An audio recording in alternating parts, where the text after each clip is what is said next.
The Hitchhiker's Guide to the Galaxy, Chapter 3. On this particular Thursday, something was moving quietly through the ionosphere many miles above the surface of the planet. Several somethings, in fact. Several dozen huge, yellow, chunky, slab-like somethings.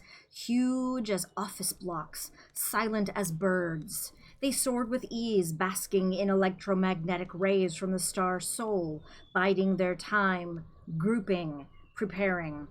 The planet beneath them was almost perfectly oblivious of their presence, which was just how they wanted it for the moment. The huge yellow something went unnoticed at Goonhilly. They passed over Cape Canaveral without a blip. Woomera and Jodrell Bank looked straight through them, which was a pity because it was exactly the sort of thing they'd been looking for all these years. The only place that they registered at all was on a small black device called a sub-ether sensomatic, which winked away quietly to itself. It nestled in the darkness inside a leather satchel which Ford Prefect habitually wore slung around his neck. The contents of Ford Prefect's satchel were quite interesting, in fact, and would have made any Earth physicist's eyes pop out of his head, which is why he always concealed them by keeping a couple of dog-eared scripts for plays he pretended he was auditioning for, stuffed in the top. Beside the sub-ether sensomatic and the scripts he had an electronic thumb, a short, squat black rod, smooth and matte, with a couple of flat switches and dials at one end. He also had a device that looked rather like a largish electronic calculator. This had about 100 tiny flat press buttons and a screen about 4 inches square on which any one of a million pages could be summoned at a moment's notice. It looked insanely complicated, and this was one of the many reasons why the snug plastic cover it fitted into had the words, "Don't Panic," printed on it in large, friendly letters. The other reason was that this device was in fact the most remarkable of all books ever to come out of the great publishing corporations of Ursa Minor, The Hitchhiker's Guide to the Galaxy. The reason why it was published in the form of a microsub-Mason electronic component is that if it were printed in a normal book form, an interstellar hitchhiker would require several inconveniently large buildings to carry it around in. Beneath that in Ford Prefect's satchel were a few ballpoints, a notepad, and a largish bath towel from Marks and Spencer. The Hitchhiker's Guide to the Galaxy has a few things to say on the subject of towels. A towel, it says, is about the most massively useful thing an interstellar hitchhiker can have. Partly it has great practical value. You can wrap it around you for warmth as you bound across the moons of Jaglin Beta. You can lie on it on the brilliant marble-sanded beach of Santragonus V, inhaling the heady sea vapors. You can sleep under it beneath the stars which shine so redly on the desert world of Kafkafrun. Use it to sail a mini-raft down the slow, heavy River Moth. Wet it for use in hand-to-hand combat. Wrap it around your head to ward off noxious fumes or avoid the gaze of the ravenous bug-bladder beast of Trawl, a mind-bogglingly stupid animal. It assumes that if you can't see it, it can't see you. Daft as a brush, but very, very ravenous. You can wave your towel in emergencies as a distress signal, and of course dry yourself off with it if it still seems to be clean enough. More importantly, a towel has immense psychological value. For some reason, if a strag, a non-hitchhiker, discovers that a hitchhiker has his towel with him, he will automatically assume that he is also in possession of a toothbrush, washcloth, soap, tin of biscuits, flask, compass, map, ball of string, gnat spray, wet weather gear, spacesuit, etc. Furthermore, the strag will then happily lend the hitchhiker any of these or a dozen other items that the hitchhiker might accidentally have lost. What the strag will think is that any man who can hitch the length and breadth of the galaxy, rough it, slum it, struggle against terrible odds, win through, and still know where his towel is clearly a man to be reckoned with. Hence a phrase that has passed into hitchhiking slang as in, "Hey, you sass that hoopy Ford Prefect, there's a fruit who really knows where his towel is." Sass. Know, be aware of. Meet, have sex with. Hoopy. Really together guy. Frood. Really amazingly together guy. Nestlingly nestling quietly on top of the toweling Ford Prefect's satchel, the sub-ether-sensomatic began to wink more quickly. Miles above the surface of the planet, the huge yellow somethings began to fan out. At Drawdrill Bank, someone decided it was time for a nice, relaxing cup of tea. "You got a towel with you?" said Ford suddenly to Arthur.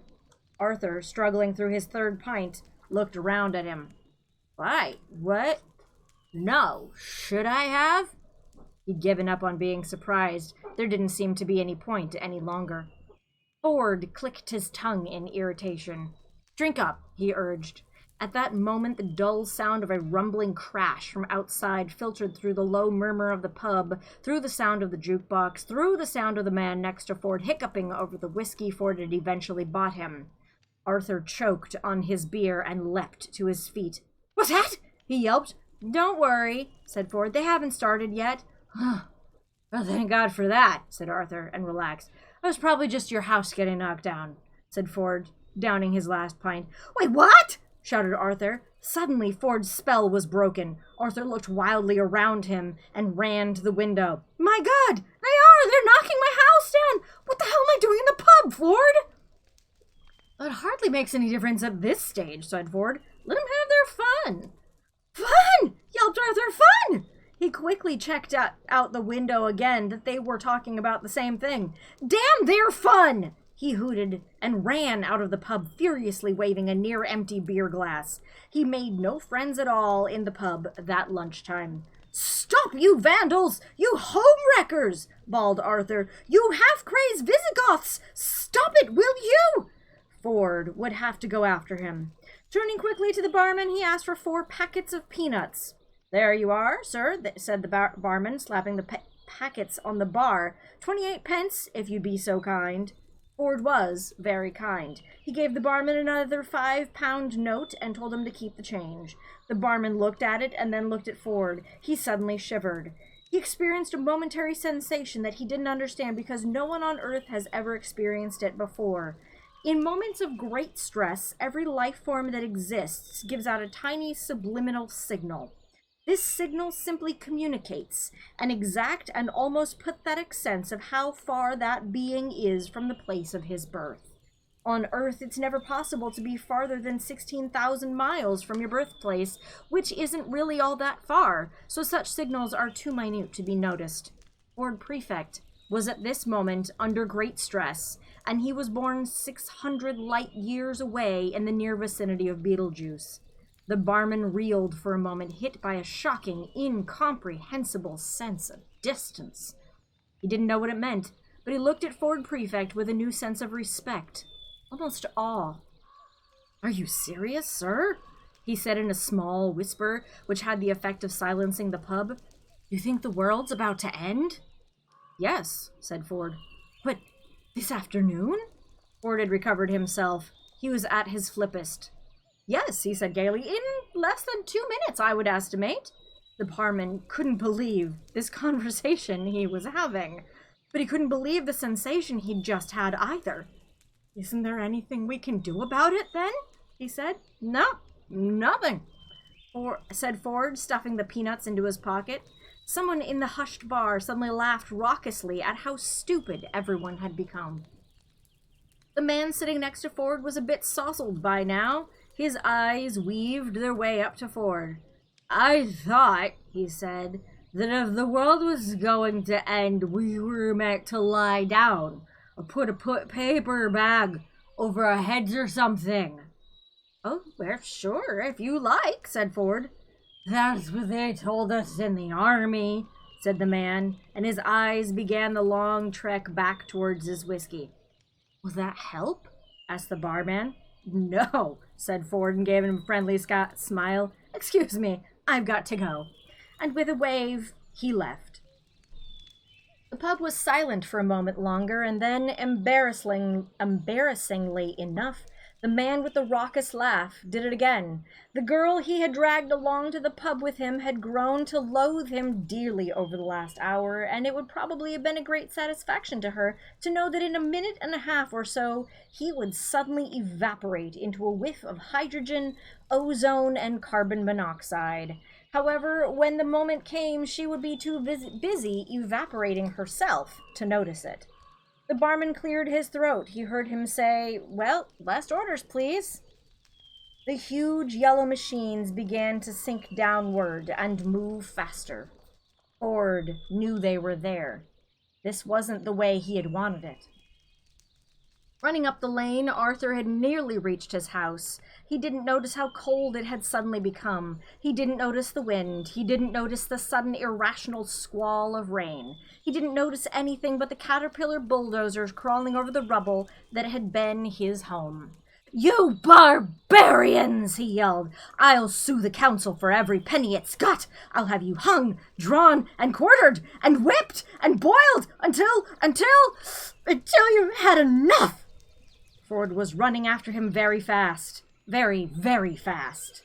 "And then I will do it again," yelled Arthur. "And when I've finished, I will take the little bits and I will jump on them." Arthur didn't notice that the men were running from the bulldozers. He didn't notice that Mr. Prosser was staring hectically into the sky. What Mr. Prosser had noticed was that the huge yellow somethings were screaming through the clouds. Impossibly huge yellow somethings. "And I will carry on jumping on them," yelled Arthur, still running, "until I get blisters, or can think of anything even more unpleasant to do. And then—" Arthur tripped and fell headlong, rolled and landed flat on his back. At last he noticed that something was going on. His finger shot upward. "What the hell's that?" he shrieked. Whatever it was raced across the sky in its monstrous yellowness, tore the sky apart with mind-boggling noise, and leapt off into the distance, leaving the gaping air to shut behind it with a bang that drove your ears 6 feet into your skull. Another one followed and did exactly the same thing, only louder. It's difficult to say exactly what the people on the surface of the planet were doing now, because they didn't really know what they were doing themselves. None of it made a lot of sense. Running into houses, running out of houses, howling noiselessly at all the noise. All around the world, city streets exploded with people. Cars skidded into each other as the noise fell on them, and then rolled off like a tidal wave over hills and valleys, deserts and oceans, seeming to flatten everything it hit. Only one man stood and watched the sky, stood with terrible sadness in his eyes and rubber bungs in his ears. He knew exactly what was happening, and had known ever since his sub-etha sensomatic had started winking in the dead of the night beside his pillow and wakened him with a start. It was what he had waited for all these years, but when he had deciphered the signal pattern sitting alone in his small dark room, a coldness had gripped him and squeezed his heart. Of all the races in all the galaxy who could have come and said a big hello to planet Earth, he thought, didn't it just have to be the Vogons? Still, he knew what he had to do. As the Vogon craft screamed through the air high above him, he opened his satchel. He threw away a copy of Joseph and the Amazing Technicolor Dreamcoat. He threw away a copy of Godspell. He wouldn't need them where he was going. Everything was ready. Everything was prepared. He knew where his towel was. A sudden silence hit the earth. If anything, it got worse than the noise. For a while, nothing happened. The great ships hung motionless in the sky over every nation on Earth. Motionless they hung, huge, heavy, steady in the sky, a blasphemy against nature. Many people went straight into shock as their minds tried to encompass what they were looking at. The ships hung in the sky in much the same way that bricks don't. And still, nothing happened. Then there was a slight whisper, a sudden spacious whisper of open, ambient sound. Every hi-fi set in the world, every radio, every television, every cassette recorder, every woofer, every tweeter, every mid-range driver in the world quietly turned itself on. Every tin can, every dustbin, every window, every car, every wine glass, every sheet of rusty metal became activated as an acoustically perfect sounding board. Before the Earth passed away, it was going to be treated to the very ultimate in sound reproduction, the greatest public address system ever built. But there was no concert, no music, no fanfare, just a simple message. "People of Earth, your attention, please," a voice said, and it was wonderful. Wonderful, perfect, quadraphonic sound with distortion levels so low as to make brave men weep. "This is Prostetnik Vogon Jeltz of the Galactic Hyperspace Planning Council," the voice continued. "As you will no doubt be aware, the plans for development of the outlying regions of the galaxy require the building of a hyperspatial express route through your star system, and regrettably your planet is one of those scheduled for demolition. The process will take slightly less than 2 of your Earth minutes. Thank you." The PA died away. Uncomprehending terror settled on the watching people of Earth. The terror moved slowly through the gathered crowds as if they were iron filings on the sheet of board, and a magnet was moving beneath them. Panic sprouted again, desperate, fleeing panic, but there was nowhere to flee to. Observing this, the Vogons turned on their PA again. It said, "There's no point in acting all surprised about it. All the planning charts and demolition orders have been on display in your local planning department in Alpha Centauri for 50 of your Earth years, so you've had plenty of time to lodge any formal complaint, and it's far too late to start making a fuss about it now." The PA fell silent again, and its echo drifted across the land.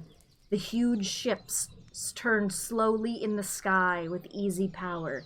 On the underside of each, a hatchway opened, an empty black square. By this time, somebody somewhere must have manned a radio transmitter, located a wavelength, and broadcast message back to the Vogon ships to plead on behalf of the planet. Nobody ever heard what they said. They only heard the reply. The PA slammed back into life again. The voice was annoyed. It said, "What do you mean you've never been to Alpha Centauri? For heaven's sake, mankind, it's only 4 light years away, you know. I'm sorry, but if you can't be bothered to take an interest in local affairs, that's your own lookout. Energize the demolition beams." Light poured out of the hatchways. "I don't know," said the voice on the PA. "Apathetic bloody planet. I've no sympathy at all." And it cut off. There was a terrible, ghastly silence. There was a terrible, ghastly noise. There was a terrible, ghastly silence. The Vogon constructor fleet coasted away into the inky, starry void.